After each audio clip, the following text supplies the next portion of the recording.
Hello and welcome to another episode of Brand Retro, and today on the podcast we have Luke Infinger. Luke, how's it going? It's going great. Thanks for having me. Yeah, thank you for being on. And before we jump in, I just want to do a quick background of who you are, what you do. I know you've been in and around the marketing industry for a while, and you started out as a designer and a creative, and you're now have your own agencies. With that, tell us a little bit about yourself, and we'll get the conversation rolling from there. Sure. I was always interested in the arts, so probably 8, 9, 10, I started painting, drawing. I was actually pretty big into oil paintings and portraiture, played clarinet. I was playing at a college level when I was like 14, switched over to guitar. So always creative, always into art. And I thought that meant that I had to take that skill into something very practical as I got older. And for me, that was graphic design and motion graphics. So long story short, I started studying graphic design in junior college, went to work for a video editing company that was editing job ads for Gannett. And this was pre-2008 crash. So around the 2008 crash, newspaper took a huge hit, and the role that I was in got cut into a part-time role, and I went to work at a church.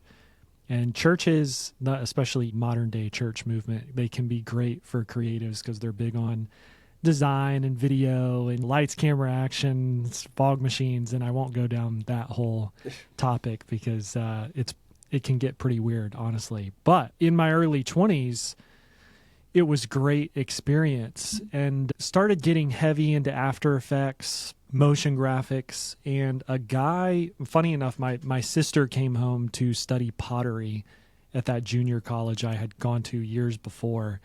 And one of the professors walked up to her and asked her what I was doing. And she's, yeah, he's working at a church, part-time, whatever. And he's, man, tell Luke he needs to do something with his life. Like, more or less, that's what he said. And she came home and told me, and my head was already in that space, so it just really resonated with me. And I immediately started applying to go to college. And it took about a year because I had to apply for grants and financial aid and all this stuff. But I ended up going to the Savannah College of Art and Design, SCAD, in Savannah, Georgia. I studied motion graphics there, and I don't use it much anymore, and I'll get to all of that. But what it did for me is really wake up the competitiveness that I always had. But living in a small town and getting older and just getting complacent, it started to die. So for me, it was a really defining period in my life. I was there for 2 years because I already had all my maths and sciences and English, all that out of the way. So I was just able to focus on motion graphics. And because it woke up that competitive nature, I applied that in getting a job. So I was one of the few people in my graduating class that got a gig at a really great motion design shop in New York. So I moved to New York. The design shop was in Chelsea, and I worked there for a little over a year. In terms of quality of work, it was great. I did the season 3 promo for Game of Thrones. I was able to work on some really great commercial ads, design pitches for Fox, do some title sequence work. But what I realized in the real world, especially in post-production, so budgets are totally squeezed on the end because they spent too much producing it and shooting it, and now we're pinching pennies in post-production. It was really like a modern-day sweatshop. I was working 12-hour days. I was taking hard drives home on the weekends. And creativity is really stifled in that type of environment because you're given all these parameters. You have to do this, has to look like this. This was the pitch deck. We can't go out of this.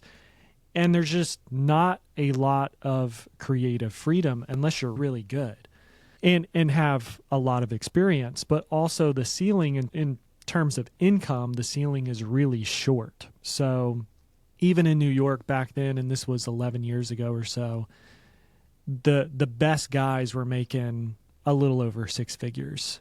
in terms of motion graphic artist. And so between everything, I just began to really hate what I was doing. And I wonder how many people listening, they're in a job, career, they're just in a seat or a season, and they're not happy in that season. And I wasn't just not happy, I was miserable. So I rethought everything, and I came back home to Pensacola, Florida. I was dating a girl. She was at University of Alabama. I was in New York. We had been friends since 15. We started dating, and ultimately I've been married 10 years now with 2 kids to her, Catherine. But we came back home. She's based here. I'm based here. And I thought I would be here for 3 months, and I'm still here. And what happened is I started picking up jobs with companies, and they would be rebrands, web, whatever. And the way that my mind worked, and really what was innate for me, is to want to focus long term with these people, really build a relationship, a partnership, focus on the next 12 to 24 month goals, not just go from selling a design job to selling a design job. And so that naturally started to happen. I started one of the businesses that I work mostly in today, which is hip. And now we're niched down into the orthodontic and dental space today. So this is 10 years later. We have hundreds of clients all over the country. And so we can unpack that however you like, but that's just an overview of really the last 12, 13 years.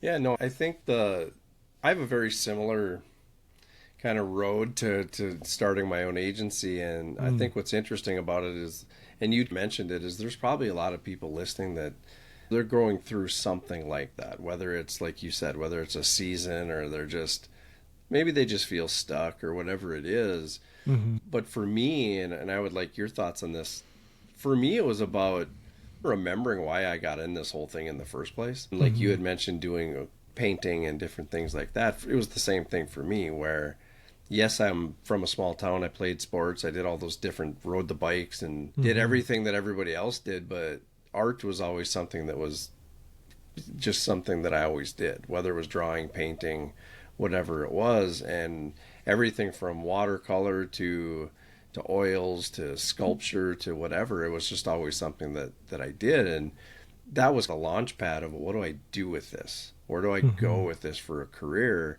And that led me to graphic design, and then led me to web design, and that turned into marketing, and that it just snowballed into this place where at the time I was 20-ish years into my career and kind of at a crossroads of, can I really do this another 20? Do I really want to do this? Do I want to start over? What do I do?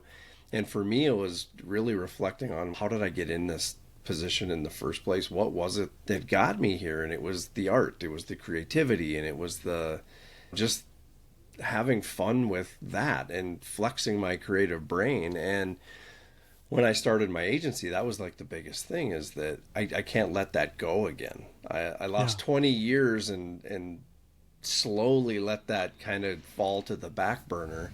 And now that I've got control of it again, it's like, how do I manage that, maintain it, and then pull all that fun with me? How do I use the influences of the art training I might have had in college? And so now it's like reinvigorated in the idea that I can use these things to my advantage in all different areas, not only on my own brand and my own work, but with the clients that I work with. So I'll shut up, but what are your thoughts on that? And did you experience that as well as a self-reflection moment? I'll tell you what I really came to find out for myself is that creativity can be put out into the world in so many different forms. I thought it had to be design, motion graphics, video, again, this tactical skill, when really the most creative space is just your mind, just thinking, just coming up with ideas. Now, I don't subscribe to just coming up with ideas. Ideas are easy. Executing them is much harder. And really, a great idea that has usage in the world and can be applied to thousands of people or millions of people or billions of people, now that's a lot harder than just your average idea. Yeah. But ideation all the way to fulfilling the idea, that's what I started to realize for myself. Again, I thought I've got to become a designer. I've got to be good at motion graphics and editing. And just to be fair, I was never really that good. I could box, I could get better because I was so competitive, but I wasn't this amazing designer where it just came naturally to me. And I know those people. I know where they can spend an hour in Illustrator or Photoshop, and on the other end of it, it's just like a brilliance. That wasn't really me. I had to work 3 times as hard to get there, and I did. But what I've realized is I've become a much better creative just by being a business owner and not being in it all the time. Even when I watch videos now, I'm detached from them enough to pick up on things that the editor may not be able to pick up on. I remember, and I've had this client since I was about 20. It's a local jeweler, funny enough, and this is through a different consultancy that I maintain this client.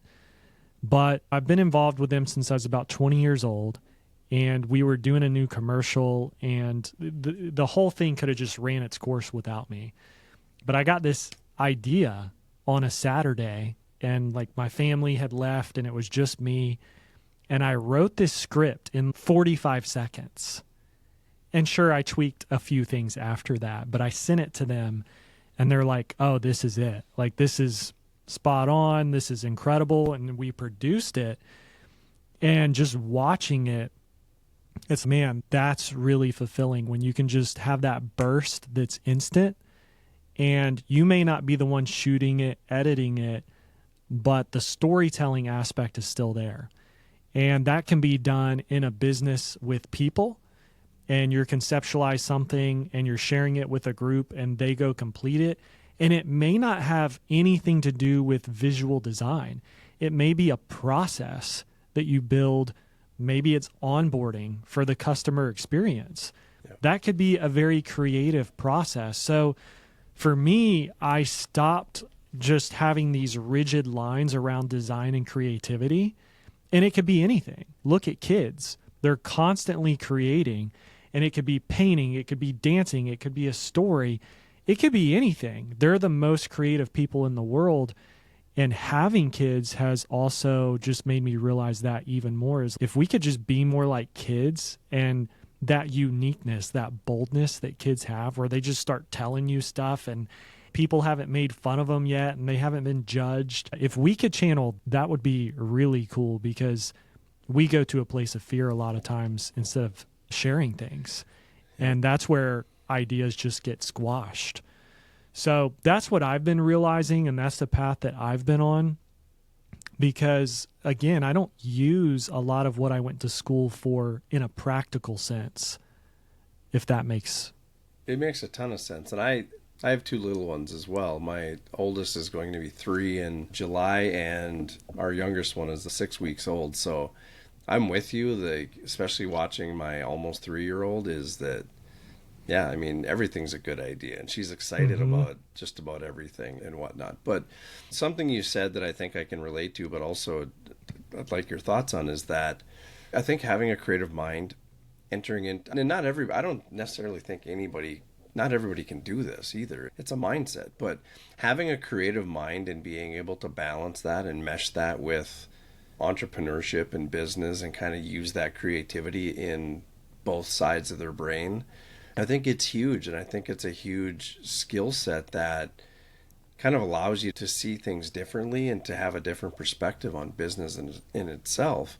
And when I went to school, I'm probably a little older than you, but when I went to school, it was all about the practical. It was all about these different boxes that you fit in, and depending on the job opening, it was either you're a graphic artist or you're whatever. It was just there just wasn't a lot of gray in it, and I didn't know enough to really know the difference. So like when I first got into the design world, I was working at a small agency, and then it was like, wait, there's designers at this place, and this place has designers, and these guys do print ads and these guys do, and then it was like this whole world of options started to open up where I realized, okay, so how do I get one of those jobs, or how did they get that job? And like this box was a lot bigger than I'd been led to believe it was. And Yeah. once I started to figure that out and play in that gray space, then it was like, why can't we do this with this, or mesh motion graphics with this? And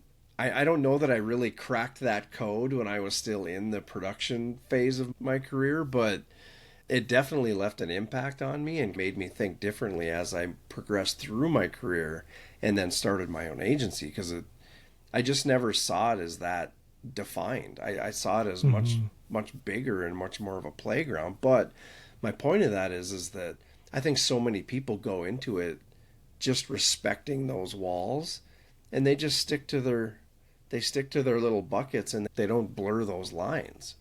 So I'd love your thoughts on that, because it sounds like you had a very similar process and an awakening, so to speak. Yeah, and the hard truth is that's why most people are average. And I'm not trying to be a jerk when I say that.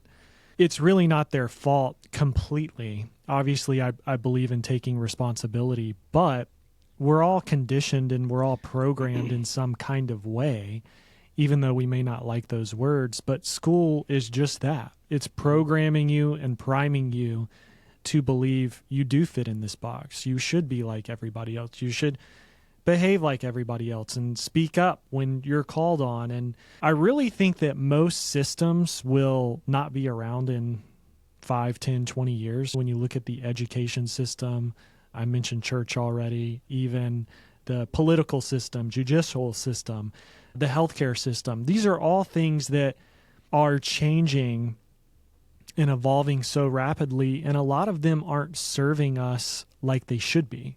And so if we just focus on the education system, more people are being homeschooled, more people are going to private schools with different types of learning, whether it be Montessori or classical, and smaller classrooms. And I really think that's best. If you look at the future, I could learn more just watching YouTube all day than going and sitting in a classroom. Now, I don't subscribe to watching a screen all day, and I don't think that's healthy. But you could also have your kids listening to things. I bought my daughter a tape player, and she thinks it's like the coolest thing in the world because none of her friends have one. And so nobody really knows what it is. It's an archaic thing. Yep. But if you think about just listening and not watching something, your mind's having to create the story. And for me as a kid, listening to, there was this show, Adventures in Odyssey for kids. And how much you use your imagination. They even have this gadget in the show. It's called the Imagination Station. But thinking through things like that for children and for learning, I think is huge, because a lot of kids come out and they're like, I'm going to go be a teller at a bank, or I'm going to go be a server at a restaurant, or I'm going to go just do this boring job. And a lot of those jobs have to be done. Also, in the future, what about AI and automation? How many jobs will be replaced? But what if some of those jobs were looked at as stepping stones? And even though you had them, it wasn't a job that you would just be in for the next 30 years. And what I believe is that you have to push yourself beyond being complacent and being comfortable, and that life should scare you. Decisions should scare you, and you should lean into that. Yeah. So many times people are judged and they feel like they look stupid, or are told they look stupid, or they failed giving this speech or standing up in front of people, or this idea was bad. And maybe all those things are true, but that's the only way to learn, is to fail. And society has told us if you're failed or made fun of or scoffed, you should just quit and you're terrible. Well, if that were the case, nobody would ever do anything good. Thomas Edison said 90% of his ideas were horrible. And it's a good thing he wasn't remembered for those 90%. Right. He was remembered for the 10%. If you look at athletes, Babe Ruth struck out as much as he hit home runs. How is he remembered? Brett Favre threw as many interceptions as touchdowns. So it's just all about perspective. And I wish school was an environment that made kids feel safe and okay if they failed. And it's all about feedback. So if you take everything and look at it as feedback instead of winning or losing, success or failure, it's just feedback, and you just learn from that and you just get better and tweak it. And that's all we can do. And so that's what I try and tell myself. Now it can be pretty hard because I think entrepreneurs, business owners, or high achievers are their worst critic. And so what's the story we're telling ourselves? Sometimes I find myself in a very negative place because I'm just beating myself up endlessly. And so I have to switch and change the story if I want to change my path and my outcome. But just to answer your question on a basic level, yeah, I thought the same way. And I was homeschooled too, but then again, I went to junior college and I got this average job and people around me were doing average things. Nothing necessarily wrong with that, but I don't think anyone was created to be average. I think everyone has this unique thing they could bring to the universe, big or small, and figuring out what that looks like is what fuels me and what I try to encourage others to do as well. And I would throw in from my own experience, I grew up in a very small town as well, and it was almost encouraged to chase average. It was almost encouraged to find something local or to do something that kind of fit the norm for what everybody else around you did. And again, nothing wrong with that, or I don't know that I knew any different, but it wasn't until I got out on my own, and obviously the internet and the accessibility to people and all those different things, I think made it a lot more achievable for us at some juncture, but still to learn that or to not accept that normality and to be able to chase something unique, I think not everybody has that. And I think it's important to do that. I think everybody should do that. What's the worst that could happen? So it doesn't work out, or you fail, or you send that message out to some company that maybe they just don't respond. Big deal. At least you hit send. So it's that kind of mindset that when it came time for me to start an agency, that's how I approached it as well. Like you said, where I don't know if this is going to work. I hope it does. I think it will. I feel like I've got enough grit and drive and education and experience that I don't know why it would fail. So like you go through that process, that kind of that self-discovery, but yeah, what the heck? Why wouldn't you try it? And I love that mindset. And I think I'm with you. I don't know how I'm going to wrangle it in, but I want to make sure that like my kids think that way. Like, don't migrate to the norm, because that'll always be there. It just, you talking made me think of this. You a lot of times have two pools of people as well. You have the ideas people, and then you have people doing hard work. And again, nothing against whichever you may fall into. For instance, like my dad and his whole generation are known for hard work. My dad had the same job for 40 years, 7 a.m. in the morning, 6:30 in the morning, he's leaving the house. Sometimes he's staying overnight wherever he's at. Just really hard work. Same thing from his father. That was like the World War II generation. Yep. And just super hardworking. But then on the flip side, you have people who just come up with ideas. And a lot of this is my generation, the millennials. They're just given everything. Luckily, I was not, even though I hated it in the moment. It was great for me because I don't think you should just get things for no real reason. But I would see a lot of my friends in this camp, and they can come up with ideas, but they're just constantly stuck in the habit of coming up with ideas, and they almost trash them every day to come up with new ideas the next day. So you have hard work on one side, you have ideas on the other side. Really, what needs to happen is you need to be able to meet in the middle to where you can come up with an idea, but then you can do the hard work. And if you study Bill Gates at all, he talks about the 10 dark years. I call it the 10 years of hell. Apparently, I'm just emerging from this because I've been in business for 10 years. And you could probably speak to this as well. But anyone who sets out to be a business owner, you're going to walk through a portion of hell. I don't care if it's 10 weeks, 10 years, or 20 years. There's going to be some parts that are not easy, some parts that are really challenging. but the reward could be so much greater. And that's what you're chasing. And it's really about the journey and who you're becoming along the way. But it should tie back to helping a lot of people and bringing value to people. And that's why you keep doing it. That's why you're willing to go through hell. If you look, again, to go back to an athlete, you could be training for 10 years, 20 years before you win something like Wimbledon with Andre Agassi. He was training as a kid, Tiger Woods, hitting golf balls out of the womb, the Williams sisters. But if you want to be great, you got to go through that. And so I see too many young people starting businesses and buying into these things like the 4-hour work week. And it's, man, imagine going and telling Tom Brady he was only going to practice football 4 hours a week, or Kobe Bryant or Michael Jordan, or right. You tell Warren Buffett he's only going to work 4 hours a week. So there's these marketing messages that sound like the easy button. And so we want to buy it.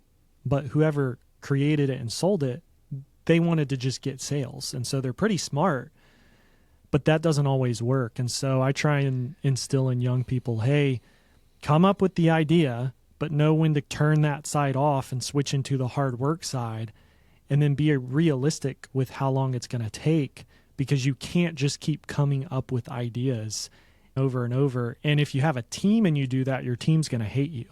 Mm-hmm. They're going to be like, dude, stop. Like, we came up with the plan yesterday, and right. and that's what we're going to do. But yeah, I think you have to have both sides, and you have to know how to move in between both, and that can be really tough. Yeah, and I would add too that whether it's TikTok or 60 Minutes or whatever, there's all these stories about overnight success. You know, people that made a floop-de-doo and by Monday they were millionaires. And it's, first of all, if that ever happens, it's a 0.00001% that it happens to. Of course. But they also don't fill in the blanks of all the failures like you'd mentioned, exactly. or all the hours that led up to that. And could that happen to you, me, anybody listening? It could, but in between now and that happening, you probably have to work hard. You probably have to, there's a lot of attributes a guy should just adopt between now and when hopefully that miracle happens, because we don't know if it's going to happen. And for sure. And I think when and if it ever does happen, you're going to feel that much better about it, because like you said, you've built something that's got a purpose. You're challenging yourself and hopefully coming out of the side of this stronger. And there's a whole journey to this thing that, like, I guess I would have believed it if somebody told me before I started this business, but I wouldn't have really had context until I got 9+ years into it. And I'm like, man, this is a lot of work. Yeah. And I wouldn't change it. I wouldn't undo it. But you don't know what you don't know. And I feel if I'm a young person looking to start a business or wanting to be where one of us are at, or even just build their own agency their own way, like, talk to people. Figure out what they're going through and what they've gone through, and try to learn from it. But just know that there's a lot of wisdom out there of people that have been there, done that. And it's interesting because some of it is inescapable. Like, you're not going to be able to, there's no easy button. That's not a thing. Yeah. And certainly find the people who are not internet celebrities as well. Maybe dabble in that, buy some courses if you'd like. I've done that. But I have found the most value a lot of times has come from people that nobody knows who they are. One of the people that I've learned the most from is this guy. He might be 60 years old, serial entrepreneur, worth $100 million, sold a bunch of businesses. Nobody knows who the guy is. Luckily, I met him, and I've been able to go visit him and learn a lot from him. But you can learn a lot from history, too. Reading books. There's this channel on YouTube. It's called the Biography Channel, and you can watch these full-length biographies on George Washington or J.W. Marriott or whoever. There's all these figures. But I've learned more just from scrolling through that and watching than watching these overnight successes that pop up on YouTube. Again, I think you have to be really careful in today's age to know who you're subscribing to, because it can sound really good. But then when you start to peel back the layers, there's not a lot of substance there. It's, oh, this person just literally, because of the internet, and that's what's so cool about the internet, is they came up with an idea, they almost have an alter ego, and they hit record, and now they're huge and good for them. But I think we're going to learn in 5 to 10 years who are the people with real substance behind them. And most people are so busy, if they're successful, they don't have time to post on Instagram. They don't have time to make YouTube videos. I do it, you do it, but I think you just have to be careful. You have to take everything with a grain of salt. And I like to study people far back, all the way from Jesus to dead people who created awesome things during the Depression, and then finding people maybe in your community or maybe in your business vertical who maybe no names, but they've done something incredible. And that's key, because you've got to be able to get mentorship and feedback from those people if you want to grow faster. Because you could go do a mastermind, or if somebody agrees to be your mentor and you can go visit them once a quarter, they can pour into you in a day what took them years to figure out. And if you know how to, it's a real perspective. For sure. You'd mentioned these YouTube celebrities and stuff. And again, I'm not knocking them. Good for those guys. Yeah, sure. But look at Barstool Sports. Look at Sketch, that YouTube streamer. Look at the Kardashians. When you hear these stories or watch a few episodes of the Kardashians, they're spinning up a beauty line in a couple episodes. And that's not really how that works. Yeah, they got the brand. Right. There's about 75, I don't know, 150 people behind the scenes doing all this stuff. It's just, but I think that the message that's getting put out there sometimes is that it's just this cash grab. It's this easy button. And for guys who are really doing it, it's not that easy. And don't get distracted by that, is my point. And find yourself some real guidance and some real mentorship. Yeah, if luck happens, great. But you're not the Kardashians and you don't have the network they have. Now, we all hope, man, I hope some luck happens tomorrow and something just falls in my lap and it's 100 client deal. That'd be incredible. But it may not happen. And so I have to be okay with that and live my life as if it's not going to happen. So, yeah, that's a really good point. Yeah. Well, Luke, we've been chatting here for a while. I really appreciate your time. And thanks for just overall going a little deeper on this one and having some perspective. Tell us where we can learn more about you, what you're doing, Hip Creative, how we can follow along with everything you're working on. Certainly. You could visit hip.agency, not .com, .agency, or you could go to my personal URL. It's lukeinfinger.com. Last name is Infinger. You could also email me at hello@lukeinfinger.com, and I reply to all my emails. Excellent. And we'll add all those links to the show notes, so they'll be there for everybody. And with that, Luke, thanks for being on the podcast. Thanks for having me. Have a great day. If you'd like to learn more about Cyberdogz, share your thoughts, or even ask a specific question about this episode and or the brand Retro Mindset, contact me directly at mike@cyberdogzmarketing.com.